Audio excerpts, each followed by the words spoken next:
Hello, shelter supporters. This is Zach Eichten, Director of Public Policy for the Minnesota Coalition for the Homeless. We had a doozy of a week, so let's get right into it.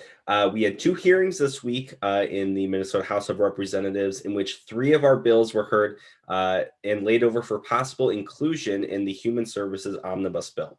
So first, on Wednesday of this past week, we had a hearing on House File 21 and House File 42. House File 21 is our first shelter capital bill, which would appropriate $25 million to the Department of Human Services to increase shelter supply and maintain existing shelter spaces. That bill passed out of the Preventing Homelessness Division and made its way over to the Human Services Committee. Second, a COVID-19 relief bill, House File 42, was also passed through the Preventing Homelessness Division on Wednesday. This bill would appropriate emergency dollars to the Emergency Services Program, isolation spaces, and the Housing Support Program. Very critical needs as we continue on through this pandemic. So on Thursday in the Human Services Committee, then those same two bills were heard and laid over for possible inclusion in the Human Services Omnibus Bill, as well as House File 315, which is our Emergency Services Program base funding increase bill. That would increase the base funding of the Emergency Services Program to an extra $7.5 million per year. That was also laid over for possible inclusion. So our bills are in great shape as we continue on in session.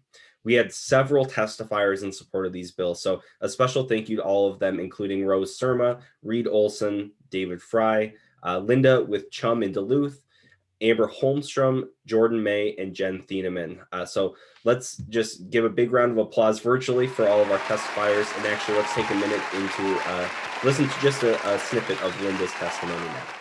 So once again, I go back to the hotel. It's been a lifesaver for me. If I were not in a hotel, I probably would be dead, because you have a lot of people that didn't want to wear masks.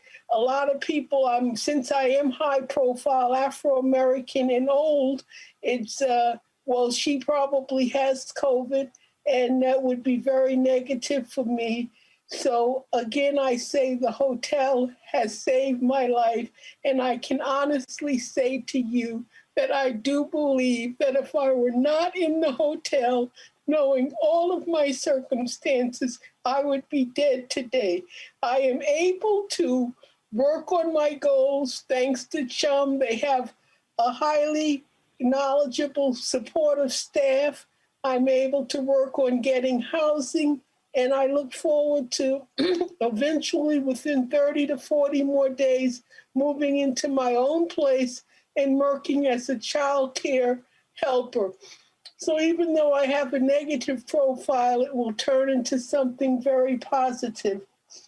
I am in favor of House File 42 and House File 315 for ESP.